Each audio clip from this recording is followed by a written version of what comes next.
I longed to travel to new places.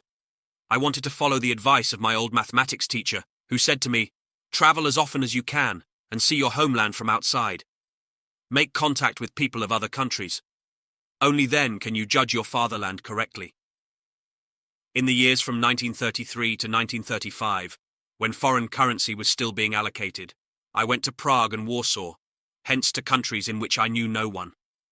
Later, after 1937, when only 15 marks per journey were authorized, I visited the western and southern countries of Europe, in which I had friends and could survive quite well, even with only 15 marks. My encounters with other people, other languages and cultures confirmed my teacher's advice. Prague, the Golden City, the point of intersection of Western and Eastern culture, impressed me greatly, as did the famous spas of Carlsbad and Marienbad in all their splendor. In Warsaw in 1934, there was no indication as yet of tension. I received a visa without difficulty, although I was a young officer. Warsaw was a very Francophile city. French architects had set their mark on the urban scene with their buildings, and many people with higher education spoke French. This made it easier for me to make contact with the inhabitants, and I was able to observe that the Poles had no love either for us Germans or for the Russians. Further trips to Scandinavia were then followed by trips to France, which quickly became familiar to me. My grandparents had a French governess, so much French was spoken in their house. It was in general considered very chic at that time to parler français. Not only the French language, but above all French savoir-vivre held a great fascination for me. The charm of the French, and especially the charm of the cosmopolitan city of Paris, were for me as a young man breathtaking. The concierge, the bistros, the yards of bread, the second-hand bookshops on the Seine, the painters on Montmartre here was the pulse of life. One sat together over wine and discussed the world, and all evil seemed so far away. My trips to England were also a great enrichment for me. The British probably mean even more to us northern Germans, and as a young man, I was able to learn much from their tolerance and their sense of humour. Once past the stage of small talk with them, I was impressed by their cordiality and their hospitality. What gave them their confidence, beyond their position as a world power? First of all, their long tradition and their cohesion through monarchy, as well as a democracy developed over centuries. One little experience always stayed in my mind. A banker with bowler hat and umbrella bumped into a worker in the street. "Awfully sorry," I heard the banker say, as the first to apologize. Unimaginable in Germany. One day at noon I was in Whitehall to watch the changing of the guard. A man in worn clothes asked me for a light. "Are you French? You speak with an accent?" "No, I come from Germany." At that, words tumbled out. I was a prisoner in Germany from 1917 to 1918. I was well placed with a farmer. "Look, here is my war medal. Now I am a communist in this damned country that does nothing for me. I have been out of work for months. But with you. Hitler has taken the unemployed off the streets. Everything is well organized. Everyone can eat." I did not want to be drawn into discussion. The changing of the guard came to my rescue. Cuirassiers in their glittering uniforms rode in. The whole splendor of the realm unfolded.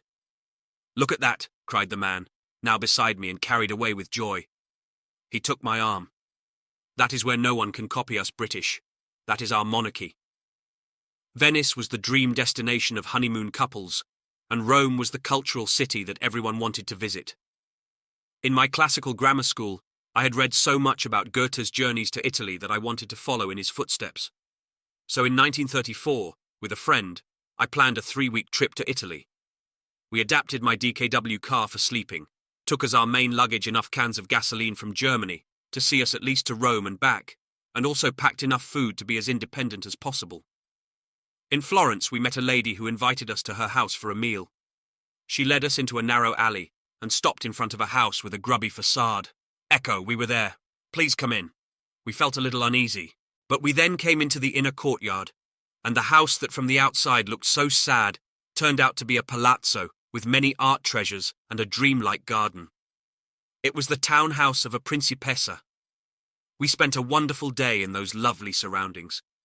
Rome, with its 7 hills, the Villa Borghese, the Piazza Colonna, and St. Peter's Cathedral, left us Prussians in endless amazement at so much beauty.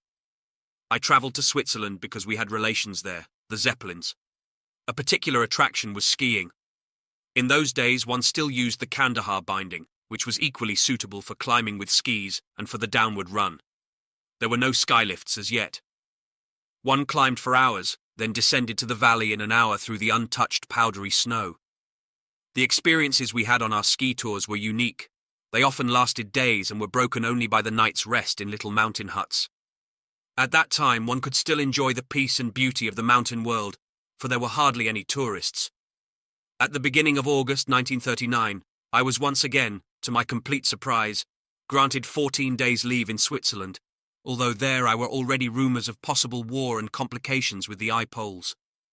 Perhaps the authorities wanted to show the Swiss and the I international public that if an officer on active service was actually allowed to travel abroad, there could be no question of war.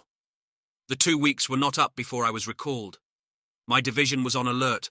All those on leave had to return at once to their garrisons. Now there will be war, said my friends. My attempts to reassure them were unsuccessful. So I drove back to my garrison in Kissingen by the quickest route. There everyone was in high spirits. Although we did not believe Joseph Goebbels' propaganda that the Poles were about to attack us, we wanted the corridor, and Danzig returned to Germany. We scarcely believed the Poles would resist. We anticipated easy going, as had been the case in Czechoslovakia a year earlier. We were not hungry for war, as the Wehrmacht was not yet ready, and our senior officers all remembered 1918. But we did not believe the British and French would come to Poland's defence. The autumn sun shone warmly as our 2nd Light Division under General Stumme moved out of its garrisons. Among its elements was our 7th Armoured Reconnaissance Regiment with its 2 battalions. From a hilltop our eyes strayed back again toward Bad Kissingen and the mountains of the Rhone, where we used to go skiing. Officially, we were to take part in grand manoeuvres under combat conditions. Although live ammunition was being carried, we were issued only blanks. Morale of the men was good, my relations with the company excellent. On our eastward march, we went through the Sudetenland and continued past Prague in the direction of the Reich frontier in the region of Gleiwitz. Local people greeted us everywhere with flowers and drinks. "Are you going to Poland?" we were asked.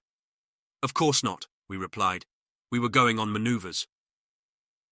On the 26th of August 1939, we reached the frontier surreptitiously and took up position in a plantation. Suddenly the blank cartridges were exchanged for live ammunition. Now there was no longer any doubt, we were going to invade. Now I had to show what I had learned, namely, how to defeat our opponent with as little loss to ourselves as possible. I hardly knew what to expect.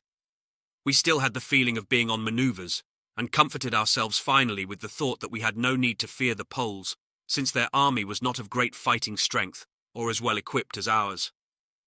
In the assembly area, I went to each of my men and joked with them. They expressed great confidence in me, and believed that their boss would see to it that no unnecessary sacrifice would be demanded. On the 31st of August came the order. We would attack on the morning of September at 0450 hours. Our heavy machine guns were placed in a garden that belonged to a Hef Augustin, who had been living there for some time. His parents owned a textile factory in Lodz, in the middle of Poland.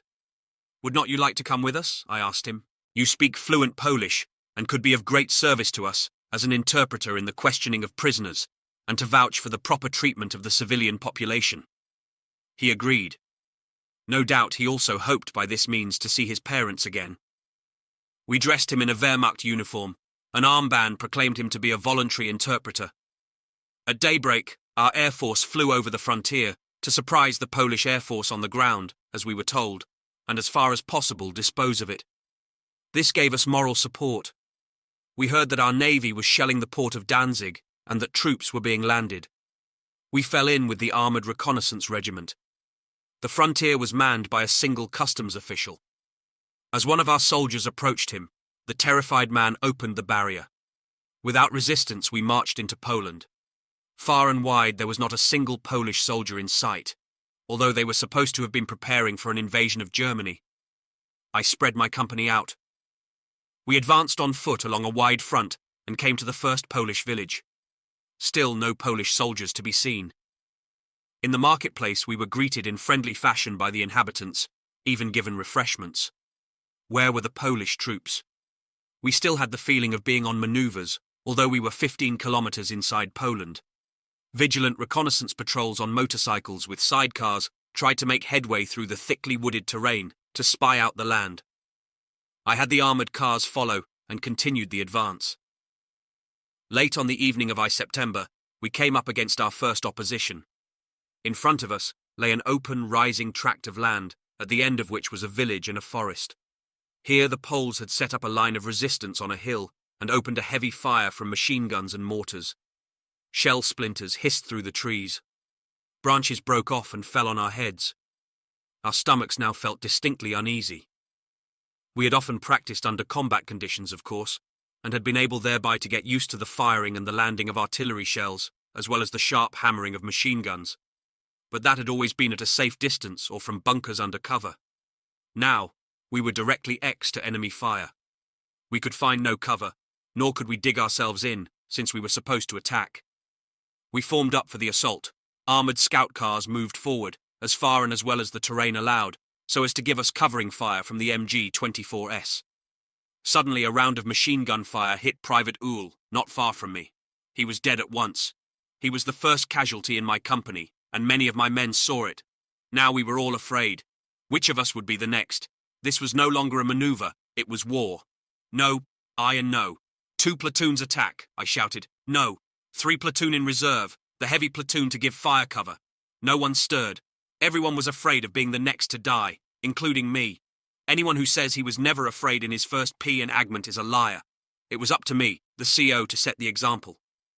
Everyone follow me, I shouted, and rushed forward with my machine pistol. The training prevailed, and they all followed. We gained a little ground, but were then forced to take cover by fire from machine guns and artillery. The division worked out a new plan of attack. Anti-aircraft searchlights lit up the hill during the night. Our scout cars shot at recognized positions with their 2 centimeters tracer bullets. The artillery took up the fire. It was a lurid scene. At daybreak on the 2nd of September, we attacked anew and reached the village and the enemy hill. Till Poles had withdrawn.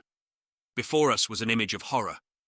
Lying about in the abandoned positions were dead men and the cadavers of horses. The abandoned houses were still burning. This sight gave us a first impression of the meaning of war. It took some effort to come to terms with the reality. We pushed forward. The thickly wooded terrain was trackless and made the operations of our scout cars and tanks almost impossible. For 2 days we had to do without our field kitchens. No vehicles could not get through along the bad roads and in the thick woods.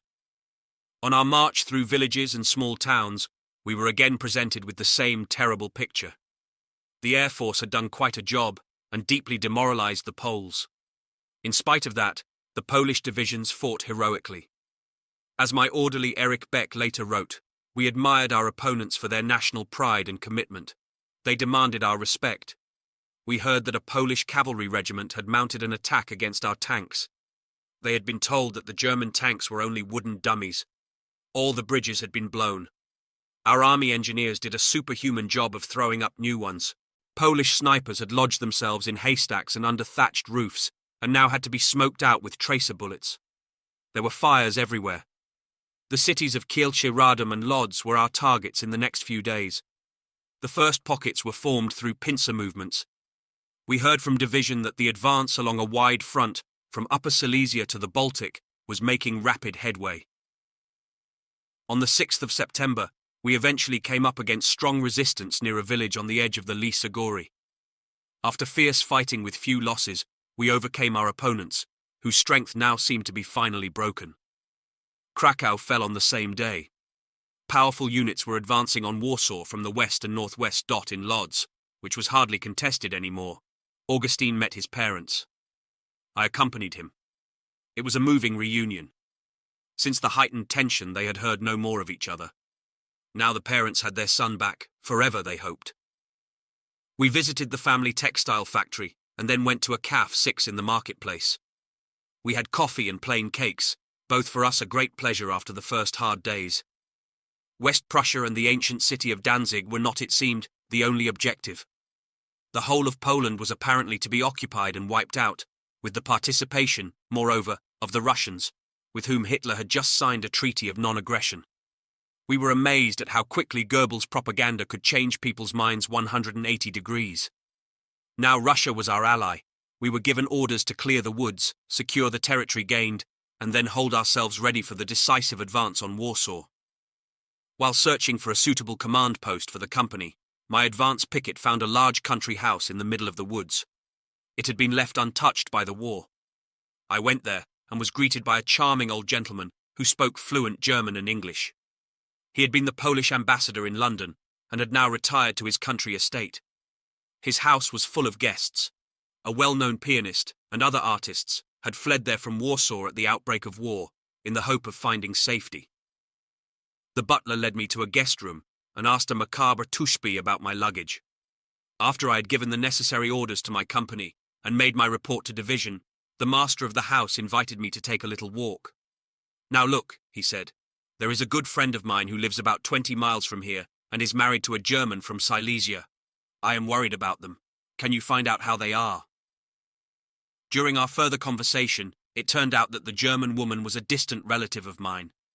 It struck me how senseless the war was, and yet there was no escape from it. I promised to find out about his friends. My host led me to his kennels, where he showed me a litter of young Irish setters. He had brought the mother back with him from England.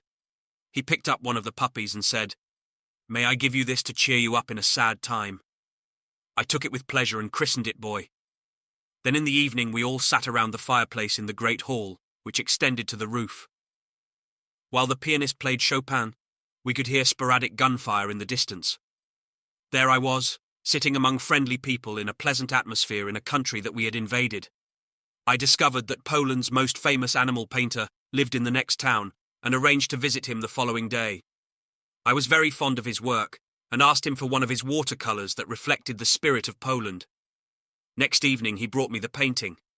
I was enchanted. It portrayed a shepherd in a typical Polish landscape leading a long, suffering little pony horse on a halter. The painting survived the war and still hangs in my house today, reminding me of heavy hours, but also of pleasant ones. That same evening a patrol came and reported that our host's friends were all right. He was visibly relieved. My commanding officer gave orders during the evening for the further advance on Warsaw.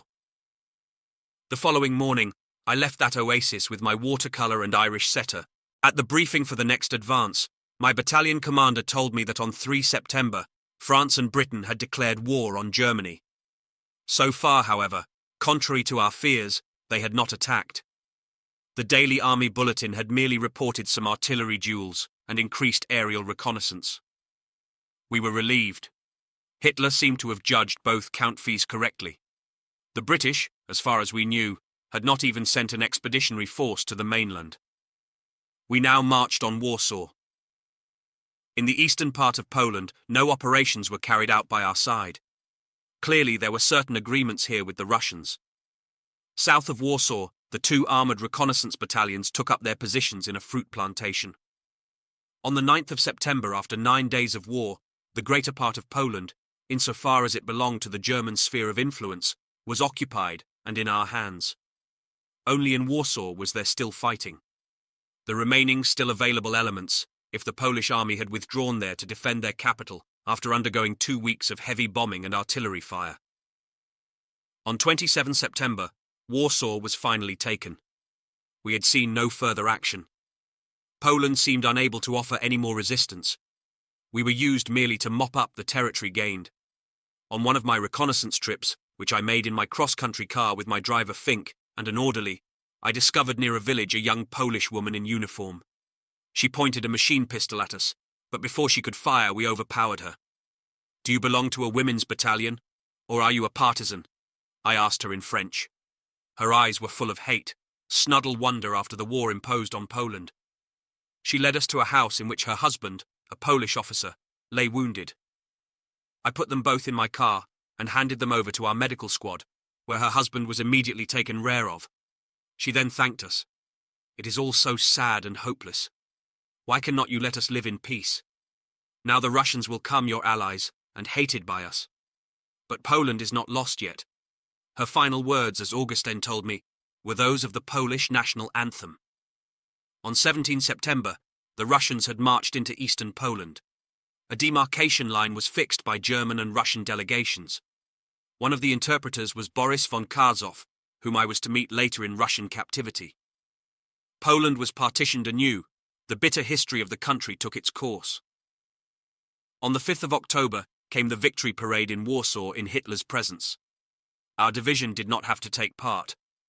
Among those on the platform next to Hitler was Rommel, at that time still the commander of the units for Hitler's personal protection. During the fighting, however, he had constantly visited the troops and had been fascinated, as he said later, by the use of tank units under General Guderian. Soon after, Rommel managed to persuade Hitler to let him take over a panzer division. The Polish War was over for us. A few of my men received the Iron Cross II class, among them the brave leader of the heavy machine gun platoon. He was promoted shortly after to staff sergeant. I was particularly proud of the award to our company tailor. In Bad Kissingen, he had always been teased as our little tailor. Yet during engagements this insignificant man surpassed himself. He was employed, like the company cobbler, as a runner and conveyor of orders between our rear sections and the units in action. Under heavy fire, in which we had to take cover, our little tailor came forward with reports and orders at the risk of his life. It was a new discovery for us that the stalwart and robust-seeming men often lost their nerve under combat conditions, while the supposedly weak proved to be strong and kept their heads at precarious moments. The losses suffered in the 9 days of war were comparatively light. Of my platoon leaders, Lieutenant von Fürstenberg was out of action for a long time with a severe stomach wound. As for our dead, we were able to bury them with dignity and to some extent with military honours. The ensuing days of rest did us good. I had time to thank all the men in my company. RT was a good thing you made us dig in quickly, they told me. There's no doubt the hard training saved the lives of a lot of us. Morale was first class. No one thought here, just outside Warsaw, about how things might go later. I received permission to travel into Warsaw, which I would be seeing again after many years. The outer and industrial districts had suffered badly from the air attacks, but the centre had remained to a large extent untouched. Their life was returning to normal. The Poles knew how to come to terms again and again with the blows of fate. In the café of the largest hotel in the centre, I obtained my drink as though nothing had happened. One felt that as occupiers, we Germans were still more welcome to the Poles than the Russians. Unfortunately, that was soon to change. At the end of September, the division was transferred back to its garrisons in Germany. We marched once more through the Sudetenland to Bad Kissingen. Our reception in Bad Kissingen was overwhelming. The Kissingers thronged the roadside and showered us with flowers. Opposite the Kurhaus, already closed, stood our commander to lead the march past of our battalion. There was much laughter when my Irish setter, Boy, on the cover of a truck, barked loudly at the band. The civic dignitaries naturally turned up for the reception. These Nazi functionaries sunned themselves in our success, as though the achievement had been theirs. In the following days, everyone was allowed out. Many of the restaurants and bars reopened and supplied free beer. Sepp Huber, the proprietor of the Huber bar, produced a long hoarded bottle of scotch from his cellars. It turned into a long night. The civilian population, and most of us, thought that with the Polish campaign the war would be over. The French and the British had not attacked. Would there be a second Munich? Would the Prime Ministers Daladier and Chamberlain try again to come to terms with Hitler? Perhaps it was wishful thinking, but it seemed that with the bloodless return home to the Reich of German-speaking territories, the occupation of the Sudetenland and Czechoslovakia, and the liberation of West Prussia and Danzig in a blitzkrieg with few casualties, all the goals that redressed the injustice of the Treaty of Vennes 6 Isles had been achieved. But I had my doubts. Hitler's hatred of France, against whom he had fought in the First World War, was too deep. The propaganda machine was again going full blast. The names Alsace and Lorraine were also cropping up, territories that had had to be ceded in the wars of 1870-71 and 1914-18, first to Germany and then back to France. All of us in turn received leave for short visits to our families. We enjoyed those days, but reality soon caught up with us again. Wehrmacht, especially the armoured branch, was being further enlarged. New panzer divisions were being set up from cadres that had to be supplied by use. Our 2nd Light Division was reorganised and re-equipped to form the 7th Panzer Division. By an order of the 6th of February 1940, General Erwin Rommel, my infantry instructor from Dresden, became our divisional commander. He took over the Panzer Division at Bad Godesberg on the 10th. Much as we admired this man, we wondered if an infantryman could be a commander of tanks. We soon found out. Rommel had made himself thoroughly familiar with the tactics of tank warfare. A completely new wind blew among us from now on. The division was left with only a single armoured reconnaissance battalion, Battalion 37, under Major Erdmann. He now became our commanding officer. Like many other commanders, he had taken part in the First World War. We respected his combat experience and at once felt confidence in him. The division received new, better tanks. The Mark III with its 5 cm gun and the Mark IV with its 7.5 cm stubby gun were faster, better armed, and better armoured. With the 3-axis armoured scout car and a 3.8 cm gun, we received a better reconnaissance vehicle. We moved from Kissingen to the little village of Heimersheim on the northern fringe of the Rhone Mountains. Hard training began, which was made more difficult by a very severe winter. Rommel organised field exercises in all weathers and also by night. He visited every unit daily and insisted that the same units should always work together. Thus, tank people, artillerymen and infantrymen got to know each other and became coordinated.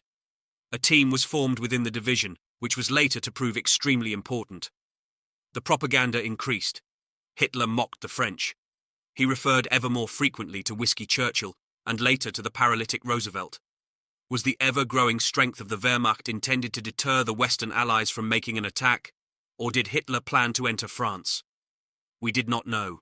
We relied on ourselves and our modern weapons, which seemed to be superior to those of our opponents. The first SS Panzer divisions were organised. Their nucleus was made up of the Leibstandarte Adolf Hitler under their commander Sepp Dietrich. We suspected, not without reason, that with the Waffen-SS Hitler wanted to create a counterweight to the army, especially to the conservative officer corps, and we were by no means happy about it. Although Himmler, the highest SS leader, assumed responsibility for the disposition of the men and their equipment, and through his influence recruited the best people for his Waffen-SS, all SS units were tactically under the control of the army, so it was still a cooperation rather than a rivalry. For want of experienced troop leaders, army officers were transferred 6D to the Waffen-SS as commanders, and to their dismay were given SS service ranks.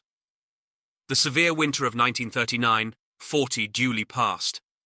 In the meantime, the British had begun to move an expeditionary force to northern France. But things still remained comparatively quiet on the Western Front. In the middle of February, we were transferred to Demau on the Aar, hence practically to the Western Front. Rommel visited every unit. He told us that he was proud to be permitted to lead a panzer division. Guderian, too, came to inspect and talk to us. "You are the cavalry," he told us. "Your job is to break through and keep going." We would thrust in a straight line to the west, to the Belgian frontier east of Luettich, hence far to the north of the French border. At the beginning of May, we moved west to the Eifel Mountains. Rommel was in a nearby training area with parts of the division for practice with live ammunition. With the older commanders and reserve officers who had taken part in the First World War, we discussed what lay before us. It won't be a walkover, as in Poland we were warned.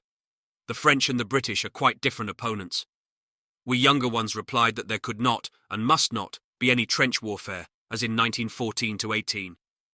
Our tank force was too mobile for that, our attitude too positive. We youngsters thought always of Guderian and his flashing eyes when he explained his tactics to US. Rommel, the Alpine soldier of the First World War, had convinced us during our exercises that he had adapted himself to mobile warfare and was the right tank commander for us.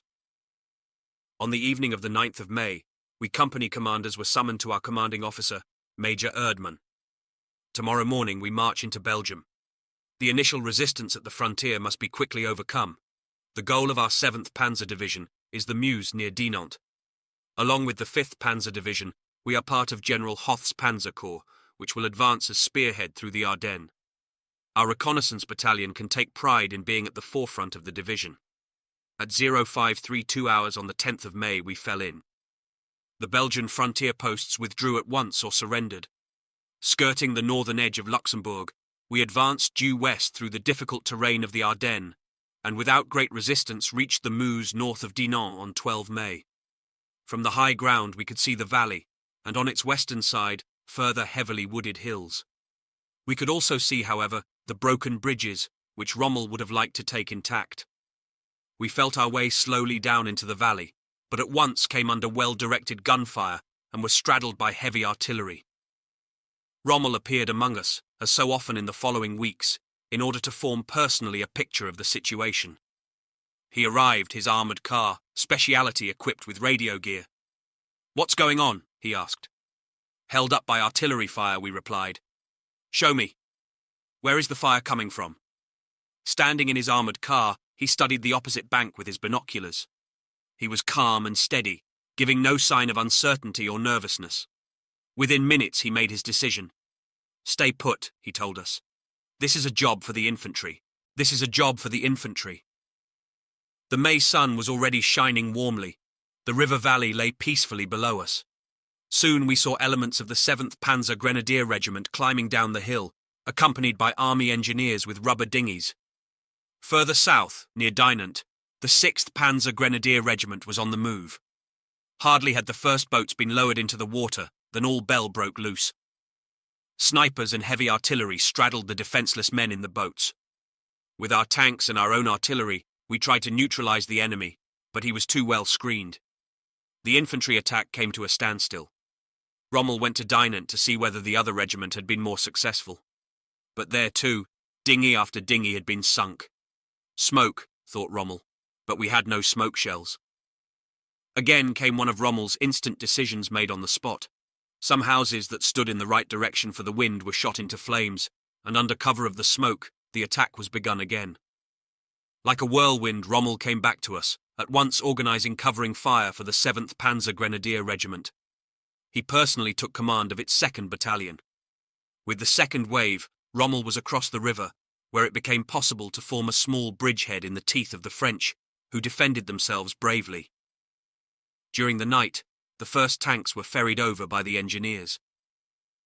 On the morning of the 14th of May, we took up the attack with the infantry. Rommel was there again. His command post could not hold him. His command tank was hit, and the driver put it in a ditch.